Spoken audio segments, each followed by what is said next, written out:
Inovasi adalah bagian dari bertumbuhnya kreativitas. Di antara kita pastinya memiliki potensi kualitas. Tinggal bagaimana kita mewujudkannya dalam bentuk karya.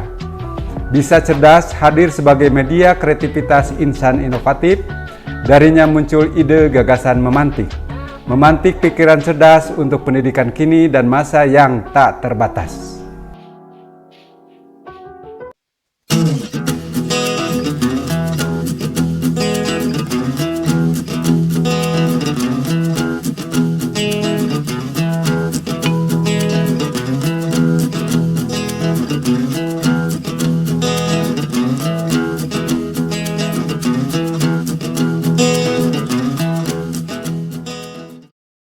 Assalamualaikum warahmatullahi wabarakatuh. Salam sejahtera untuk kita semua. Sampurasun.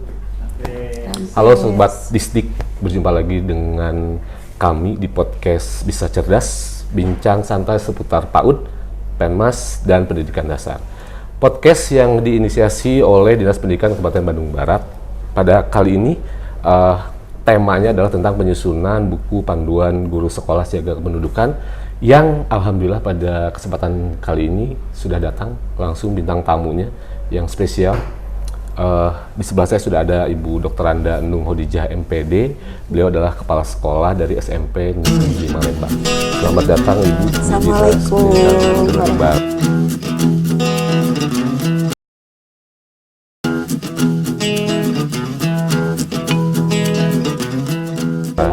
Sehat Bu? Alhamdulillah. Jumpa lagi ya. Kita sudah sering berduet. Terima kasih. Baik, Sobat Disdik.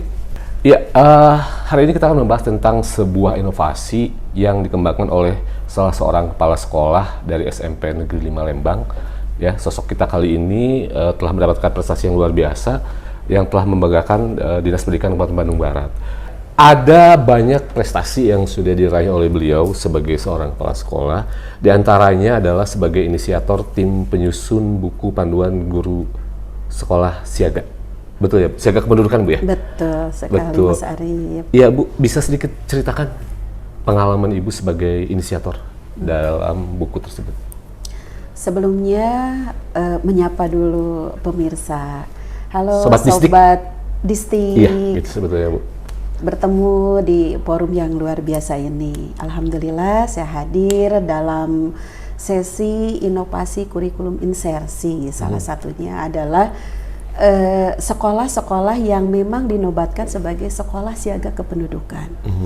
Sekolah siaga kependudukan ini memiliki peran yang luar biasa Mas Arif, di mana sudah saatnya bahwa pemahaman tentang kependudukan itu bukan hanya milik lembaga-lembaga yang berkaitan dengan kependudukan, tapi sudah harus diajarkan kepada siswa di sekolah sehingga mereka memiliki pemahaman tentang kependudukan baik dalam skala lokal, regional, ataupun internasional. Bahkan isu-isu kependudukan yang sekarang hangat di Indonesia itu sudah harus dipahami oleh anak didik. Nah, sebetulnya di sekolah itu ada mata pelajaran ilmu pengetahuan sosial atau IPS sebagai core-nya atau inti daripada pemahaman siswa terhadap materi kependudukan. Tapi ini sepertinya berdiri sendiri, terkotak-kotak dengan mata pelajaran yang lain. Coba kalau kita bayangkan seorang siswa memahami tentang kependudukan digempur oleh seluruh mata pelajaran. Pelajaran matematika memberikan juga insersinya tentang kependudukan. Pelajaran PPKN memberikan juga insersinya tentang kependudukan.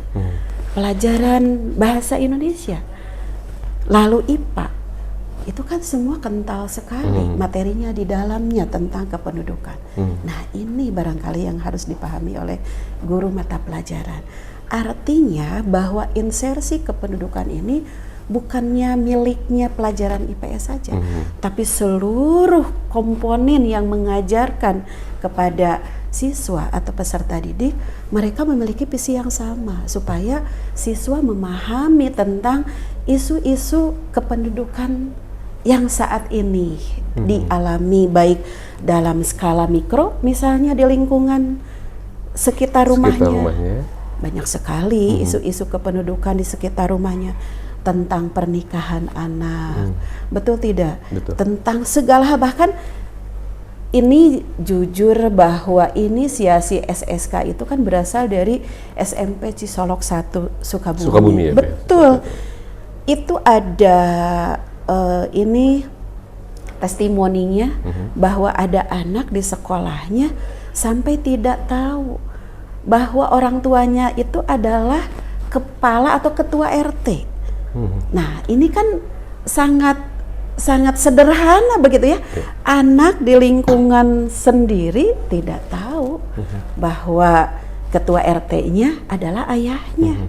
Bagaimana dengan skala yang lebih luasnya? Nah, di sini barangkali timbul atau inisiasi bagaimana bahwa materi kependudukan ini bisa diajarkan oleh seluruh guru mata pelajaran. Nah, sedangkan BKKBN sendiri yang memiliki ruang yang untuk menyebar luaskan tentang materi kependudukan ini, itu baru materi IPS dan beberapa materi yang terkait dengan insersi kependudukan. Disitulah saya berpikir, karena saya merupakan koordinator Sekolah Siaga Kependudukan.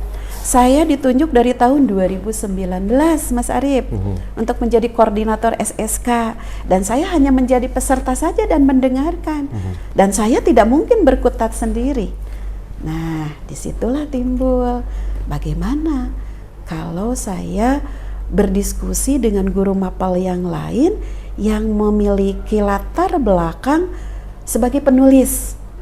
Karena sebetulnya guru-guru yang lain juga sebetulnya banyak yang memiliki latar belakang penulis begitu. Tapi di sini tingkat keterbacaan penulisannya itu bisa didiseminasikan atau bisa disebarkan kepada guru-guru yang memiliki kemampuan atau sekolah-sekolah yang ditunjuk sebagai sekolah siaga kependudukan. Begitu awal mulanya, sehingga saya menghubungilah beberapa kawan-kawan yang memang dirasa memiliki latar belakang sebagai penulis. Dan punya concern terhadap masalah tersebut ya Bu ya? Betul, betul sekali. Ya, Ibu, kalau boleh tahu Ibu sudah berapa lama memimpin SMP Negeri 5 Lembang ya Bu? Kalau memimpin di SMP Negeri 5 Lembang itu dari sejak Januari 2023. Jadi kurang lebih mau hampir 1 tahun. Hampir 1 tahun ya Bu ya. Betul. Ya Bu, berbicara mengenai buku panduan guru sekolah siaga kependudukan ini bisa Ibu share kisah perjalanannya seperti apa kira-kira dari awal sampai sekarang? Baik, wah kalau ditanya seperti ini rasanya saya termotivasi sekali untuk segera menjawab ya Mas Arif. Baik, SSK itu Mas Arif itu adalah sekolah siaga kependudukan. Tadi sudah saya sampaikan bahwa sekolah-sekolah yang memang oleh pemerintah di SK-kan menjadi sekolah siaga kependudukan, artinya mereka diberi amanah untuk menyampaikan materi-materi tentang kependudukan. Nah, sebetulnya ada 3 pilar SSK Mas Arif. 3 pilar ini pertama adalah pendidikan kependudukan, yang kedua adalah keluarga berencana, dan yang ketiga adalah pembangunan keluarga. Artinya kalau disingkat menjadi PK, KB,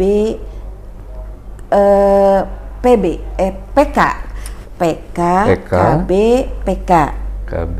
Iya, PK-nya adalah pendidikan kependudukan, KB-nya adalah tentang keluarga berencana, dan yang ketiga adalah tentang pembangunan keluarga. Nah, ketiga pilar ini harus dikuasai dan dipahami oleh guru mata pelajaran yang akan menginsersikan tentang SSK di sekolahnya, begitu. Lalu melihat bagaimana kalau sekarang itu kan capaian pembelajaran kalau di kurikulum Merdeka. Tapi kalau di kurikulum 2013 itu harus dilihat silabusnya. KI-nya seperti apa, begitu ya, lalu pengetahuannya seperti apa, keterampilannya seperti apa, masuk tidak ke dalam 3 pilar SSK tersebut. Nah, kalau masuk nanti oleh guru mata pelajaran akan dilihat itu materi yang mana di semester berapa, kan tidak mungkin seluruhnya harus insersi. Namanya juga insersi. Artinya hanya menyisipkan. Betul. Begitu.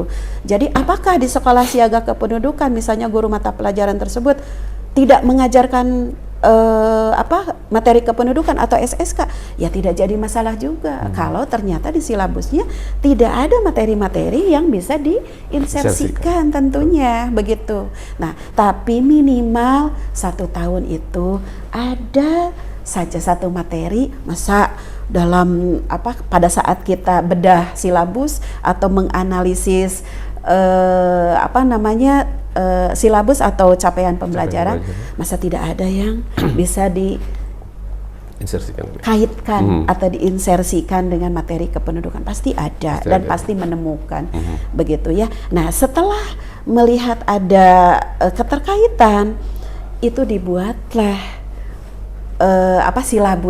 silabus tentang bagaimana SSK itu akan dibelajarkan. Di situ tentu ada tujuan pembelajaran, ada indikator tujuan, berapa jam disampaikan, lalu apa strategi pembelajarannya, materinya apa, lalu asesmennya bagaimana. Itu semua sampai terpetakan seperti itu. Nah, kalau sudah terpetakan seperti itu, dibuatlah desain pembelajarannya atau rencana pembelajarannya. Nah, seperti itu Mas Arif, untuk bagaimana strategi SSK diinsersikan di sekolah. Iya, baik Bu. Mendengar tadi dari Ibu begitu perjalanan yang begitu panjang dari mulai awal sampai akhir, bagaimana juga insersikan tadi SSK ke dalam sekolah, ke dalam mata pelajaran Bu ya, maaf. Jadi kira-kira apa saja manfaat dari adanya buku panduan guru sekolah siaga kependudukan ini, Bu? Baik, terima kasih Mas Arif. Nah, mungkin yang harus dipahami oleh semua bahwa desain buku panduan ini bukan seperti buku panduan biasa yang ada bukti fisiknya, tapi kita justru siapkan dalam bentuk aplikasi. Jadi nanti ada digital ya Bu ya? Betul, jadi kita konsepnya sudah digital dan kita sudah berbasis materi. Artinya bahwa mau kurikulum 2013, mau diimplementasi kurikulum Merdeka, itu sudah bisa dipergunakan dengan nyaman oleh guru yang bersangkutan. Dan itu hanya tinggal klik saja. Nanti mudah-mudahan kita bisa sharekan begitu ya, sehingga nanti ada poin-poin atau ada ikon-ikon mata pelajaran. Misalnya saya PPKN, saya tinggal klik nanti ikon burung Garuda. Nah, itu adalah tentang mata pelajaran PPKN. Nah, di dalamnya itu semua sudah kumpulan tentang materi SSK yang sudah disandingkan dengan silabusnya PPKN begitu. Jadi itu sangat memudahkan sekali, dan Bapak Ibu guru tidak perlu harus memiliki bukti fisik RPP-nya dipegang begitu. Jadi betul-betul kita sudah paperless begitu ya, sehingga Bapak dan Ibu guru juga familiar dengan gawainya, dan itu hanya tinggal di klik saja. Apa materinya, lalu strategi pembelajarannya seperti apa, LKPD-nya apa, sampai kepada asesmennya sudah lengkap. Nah, itu barangkali Mas Arif yang menjadi buku panduan guru SSK-nya begitu.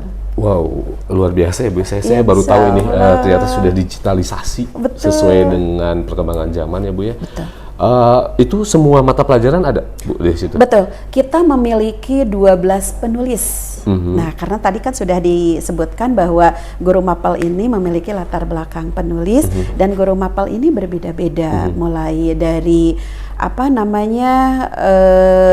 PAI, BP, lalu ada PPKN, Bahasa Indonesia, ada Bahasa Inggris, ada IPA, IPS, seluruhnya sampai kepada mata pelajaran seni dan Seni dan budaya. budaya. Betul, kita memiliki fitur-fitur yang luar biasa dan itu tidak membosankan, bukan hanya seperti tulisan seperti biasa aja, tapi sudah sudah disajikan. Visualisasinya mungkin sudah sangat Betul, menarik ya, Bu. fitur-fitur yang menarik sehingga guru-guru yang membuka fitur tersebut itu sudah asik dengan buku panduannya. Dan jangan lupa di SSK ini ada yang luar biasa dan harus dimiliki oleh seluruh satuan pendidikan yang diamanahkan memiliki sekolah siaga kependudukan, yaitu di sekolahnya harus ada pojok kependudukan. Nah, pojok kependudukan ini menjadi ikon sekolah siaga kependudukan. Nah, pojok kependudukan ini berisi sumber-sumber belajar. Sumber-sumber belajar ini dari mana? Selain kita terkoneksi kepada buku-buku BKKBN, juga ada produk-produk hasil karya pembelajaran yang disimpan di pojok kependudukan sekolah tersebut. Nah, ini contohnya Mas Arief, di depan ini kita lihat ada beberapa mata pelajaran yang merasa, wah, seni budaya apa ya hasil produknya yang bisa diinsersikan. Itu padahal mah banyak sekali, bisa membuat poster, bisa membuat lukisan. Ini kan sering ya di sekolah-sekolah. Lihat ya. Iya. Ini adalah hasil-hasil atau produk-produk hasil pembelajaran di kelas. Nah, itu stop pernikahan anak. Nah, ini kan hampir di setiap daerah, luar biasa. Betul? Nah, ini juga bagus ya. Ini remaja produktif bonus demografi berkah. Nah, ini kan dari pelajaran seni budaya. Dari pelajaran seni budaya. Ini jujur Bu ya, tadi saya begitu Ibu menyampaikan setiap mata pelajaran ada insersi SSK-nya. Saya agak bingung, seni budaya seperti apa, bahasa Inggris seperti apa. Karena saya pikir kalau itu hanya di IPS mungkin masuk atau PKN ya. Betul. Itu mungkin bisa, tapi ternyata semua mata pelajaran bisa. Semua mata pelajaran bisa. Bahkan matematik jangan salah. Matematika juga bisa. Betul, ada permainan monopoli di mana permainan monopolinya di dalamnya itu adalah tentang misalnya pendapatan income di setiap kota. Di Jawa Barat misalnya, itu kan ada 27 kabupaten kota. Itu income per kapitanya berapa? Dituliskan dan nanti bentuknya menjadi monopoli. Dan itu semua sudah ada di buku panduan guru SSK ini. Yang digitalisasi itu. Betul sekali. Siap. Jadi tidak ada kesulitan apapun dan Bapak Ibu guru itu sangat sudah dimudahkan dengan era digitalisasi saat ini. Iya, betul. Begitu ini Mas Arief. Luar biasa ya.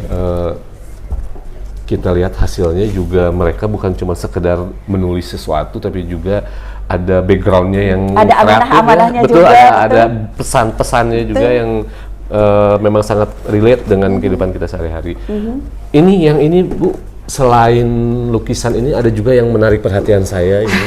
Betul. Ibu tahu aja saya suka ngemil. Ini bisa diceritakan Bu? Iya, siap. Ini donat. Donat atau kekinian. Kenapa Ibu bawa ini? Betul. Sementara kaitannya kita sedang berbicara mengenai SSK gitu Bu nih. Baik, terima kasih sekali. Nah, ini mungkin pertanyaan yang cukup menggelitik ya pemirsa. Ini bukan donat kekinian, ini donat zaman dulu, namanya Ali Agrem, Mas Arief. Betul. Kue Ali ya, Bu? Betul, ini local wisdom, kearifan lokal. Jadi jangan lupa bahwa para siswa, para murid jangan mengenal saja junk food yang saat ini beredar, begitu bisa instan dibeli. Mereka harus kenal familiar dengan makanan-makanan ciri khas daerahnya. Nah, ini dari Lembang 5, ini siswa sudah familiar produksinya, betul. Ini saat ini biasanya pemesanannya itu by order. Begitu. Ada yang PO berapa banyak baru dibuatkan. Karena kalau sengaja disimpan lalu tidak cepat habis, takutnya nanti jadi keras, tidak empuk begitu. Iya. Ini di mata pelajaran apa Bu? Kalau ini prakarya? Bisa prakarya, Bisa prakarya, bisa ya. komponen-komponennya kita lihat di dalam Oh, pelajaran iya, IPA, betul. banyak sekali kaitannya. Iya, Nanti betul. lebih cantik desainnya guru seni budaya barangkali yang akan lebih memaniskan. Karena nanti kita bukan seperti ini, ada yang kemasan kecil dalam bentuk pouch, itu juga Oh, ada. Lalu oke. kemasannya juga nanti kalau kita sell, kita buatkan di sini stiker SMP Lembang 5-nya, begitu. Sebagai ininya ya, branding penjualannya. Iya, ini tadi kue Ali Agrem ya, seperti yang sudah disampaikan oleh beliau. Kalau mau pesen, bisa Bu ya? Ini making by order ya? Boleh, betul. Jadi fresh. Dengan senang hati, fresh. Minimal Hamin Hamin berapa? satu lah, Hamin 1 betul. ya, nanti ada di sini di kontaknya atau langsung menghubungi ke SMP Negeri 5 Lembang. Betul. Ya Bu ya. Jadi kita manfaatkan siswa juga, potensi mereka. Jadi jangan cuman yang apa tadi kata Ibu junk food gitu. Iya. Kita cintai produk lokal, kearifan lokal kita. Ya. Lalu kewirausahaannya Kewirausahaannya penting. juga betul. Ya baik Ibu. Bu dalam mengembangkan sebuah inovasi pasti Ibu menemui suatu kendala, hambatan, tantangan itu sudah pasti Bu. Bisa sedikit share ke kita Bu, kira-kira apa hambatannya, tantangannya, kendalanya selama apa inovasi Ibu ini dilakukan? Baik. Jujur Mas Arif, itu dari awal saja saya punya ide, itu tantangannya sudah luar biasa. Dari awal Bu ya, sudah mulai. Kawan-kawan yang diminta untuk bergabung dengan berbagai kesibukan mereka itu tidak bisa. Artinya itu juga sudah kadang-kadang menyurutkan langkah saya ya untuk bagaimana mengemas inisiasi buku panduan guru ini.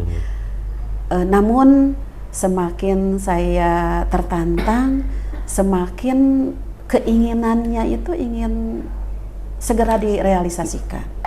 Mimpi besarnya betul-betul, saya katakan mimpi besar, karena untuk membuat sebuah inovasi di mana buku panduan guru tentang SSK itu ada di gawainya para pendidik, itu kan sebuah hal yang impossible ya saat itu tahun 2019, 2020, apalagi masa pandemi. Pandemi ya Bu. Betul. Ya? Nah, namun apa ya istilahnya, saya sendiri merasa bahwa ini anak di sekolah harus paham tentang kependudukan. Bagaimana caranya supaya Bapak Ibu guru di sekolah itu punya kreativitas yang tinggi. Namun mereka juga harus diberi apa sih inisiasinya begitu ya. Kan mereka juga kalau tidak dipandu bingung juga mau apa yang mau disampaikan. Lalu mencari hal-hal dari buku yang lain itu juga belum tentu bisa masuk. Artinya memang kita harus menyiapkan. Lalu saya diskusi dengan Dinas OPD KB ya di Kabupaten Bandung Barat dan menyambut dengan baik. Waktu itu Bu Kabidnya Ibu Rini itu alhamdulillah support sekali.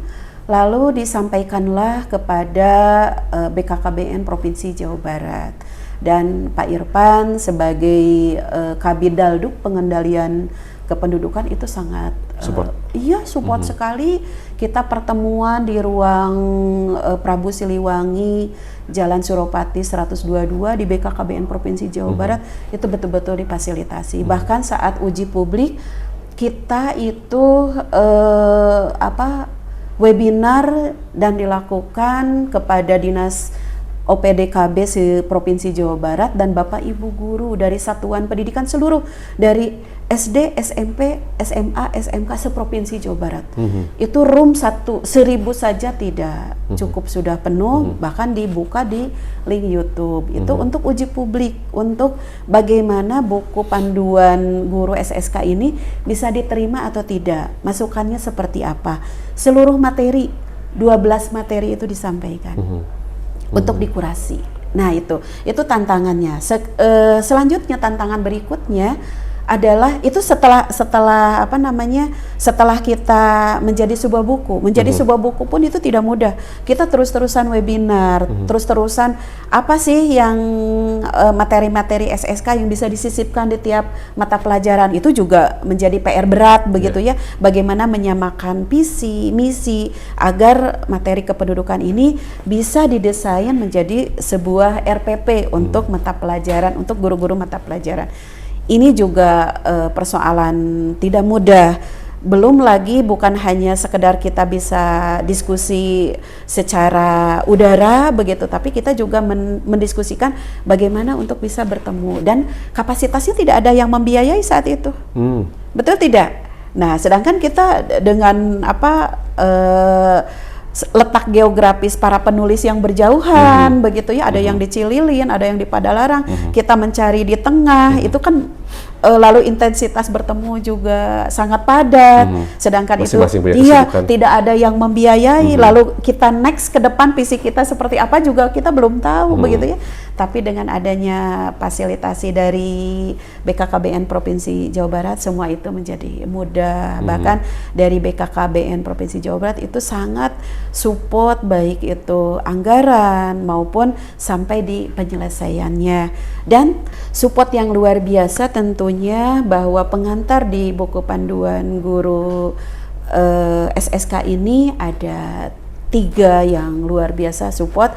Pertama itu adalah Pak Kadisnya DP2 KBP 3A KBB, lalu ada Pak Kadis atau Dinas Pendidikan Kabupaten Bandung Barat, Pak Asep Dendi SPDMM. Alhamdulillah itu juga mengisi.